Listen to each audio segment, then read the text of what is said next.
What's going on, everyone? Jeremy here from The Quarter, and we're going to end this Monday with a pretty spicy video and some new news about the rise of the Skywalker and its opening day weekend, or opening weekend numbers, being curious, because all we heard last week was that Rise of the Skywalker was breaking every record, and that it pre-sold more tickets than Avengers Endgame, and that it was going to be the biggest film ever, and you're a total idiot if you don't go to see it. Well, things have changed. And today, we're seeing headlines that say, Star Wars Rise of the Skywalker tracking for the lowest opening of sequel trilogy.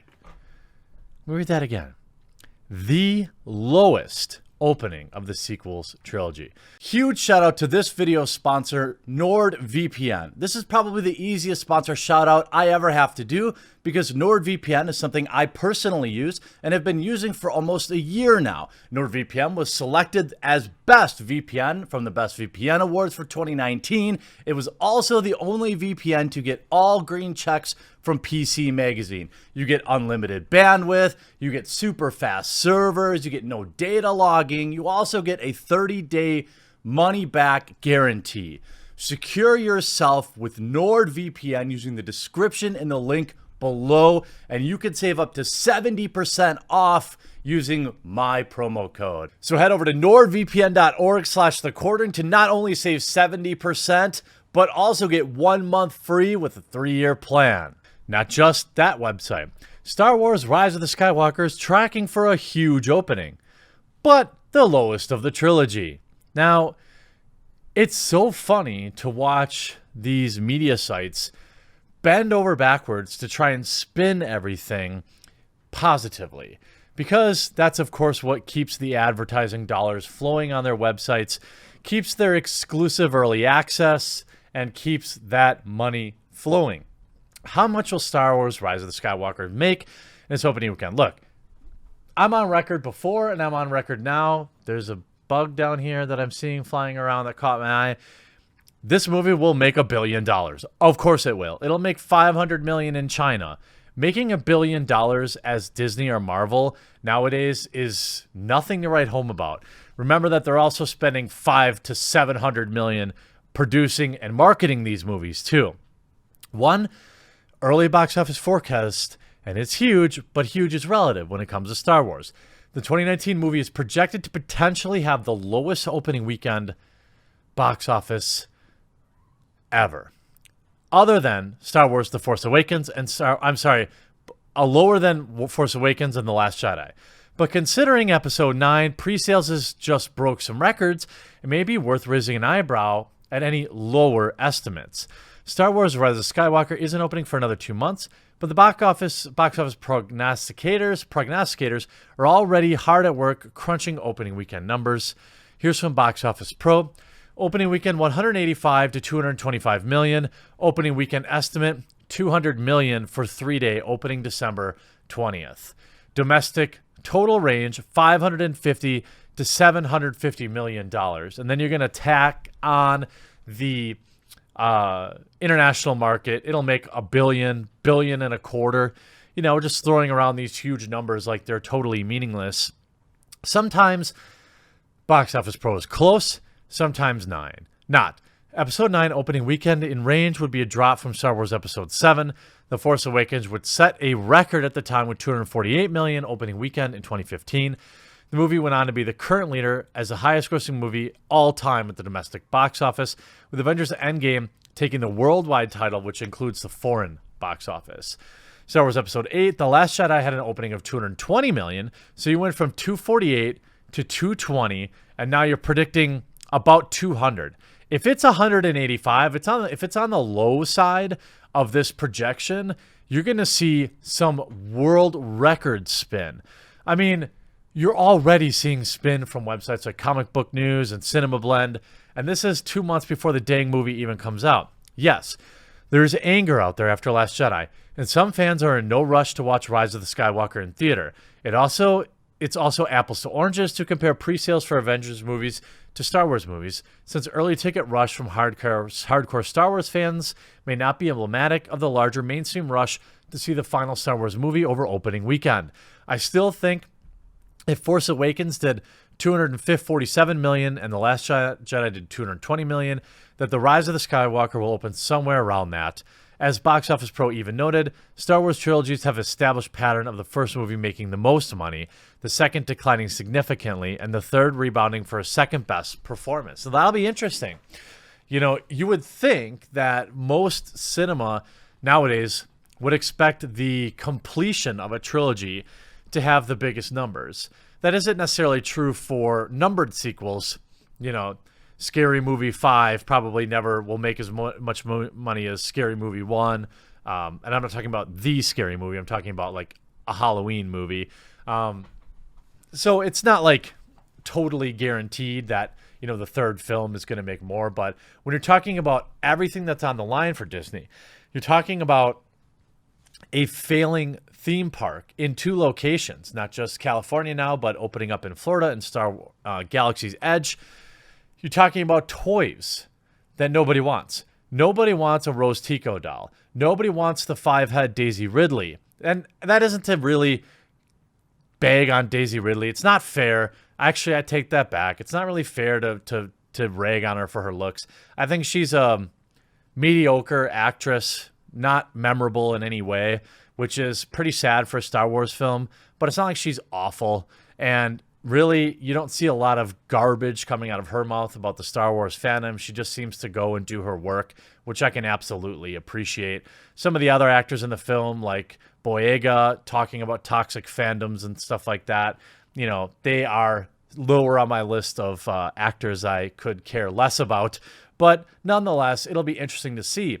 On top of that, we had a little spice going around this weekend with a reimagining of Rey, a beautiful reimagining of Rey from Twitter user Mr_DevilHS. I'll leave a link to this in the description below because there it is. I mean, a beautiful cartoon drawing that unequivocally embodies many wonderful features. Some nice subtleties, honestly. The drawing itself is excellent. You have the steam coming off the lightsaber from the rain. You've got a lot of the right look. You've got the longer, you know, you've got the hooded look, which is kind of cool. More tough looking, more muscular. More of like a Chun-Li build, I would guess I would say. But, you know, people aren't happy about it. And I thought to celebrate the unhappiness, I would get into the correct state of mind. Let's see here. If I can do this. Let's see here. Okay. All right, here we go.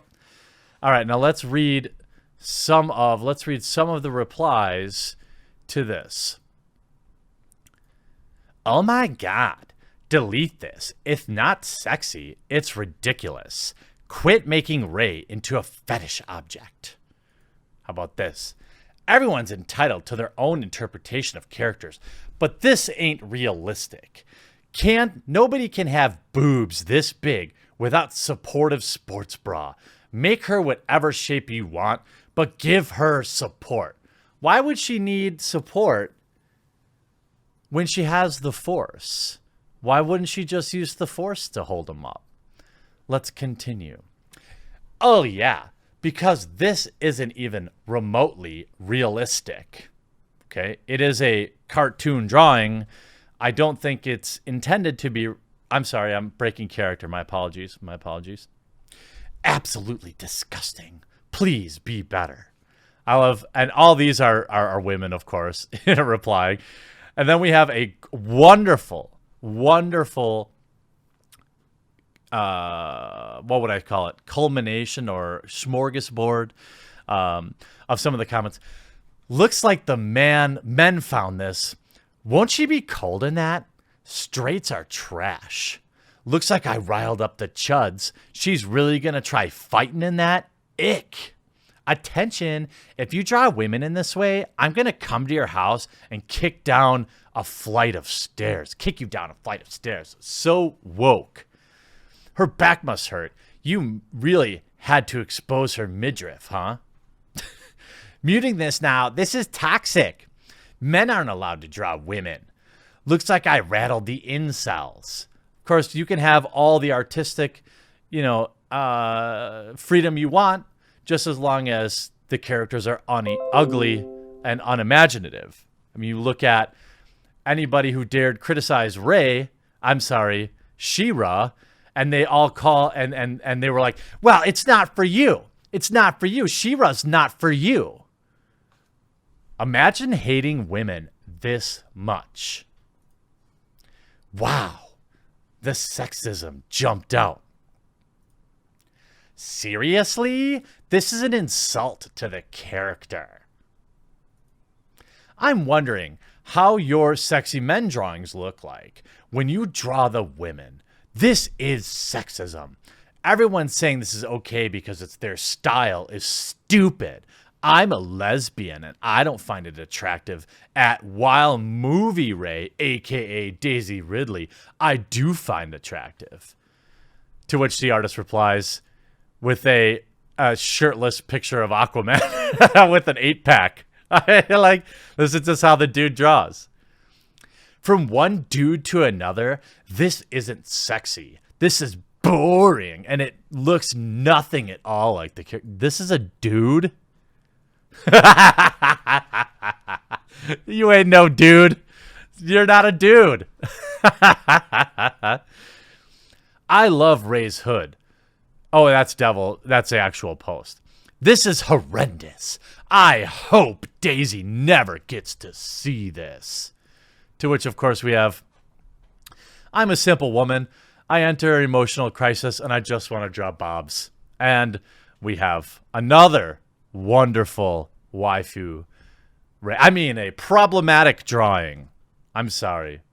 The wig is starting to make me hate life, so I've got to take it off.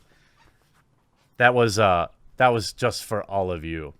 Now, whether or not you're into this drawing, it's the same people that are upset about it that brigaded me when I made fun of how they turned the beautiful Ray into an androgynous 13-year-old boy.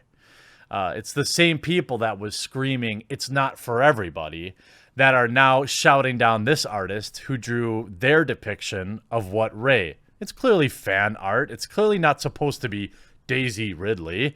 It's a cartoon. Let's relax. I could tell you this much.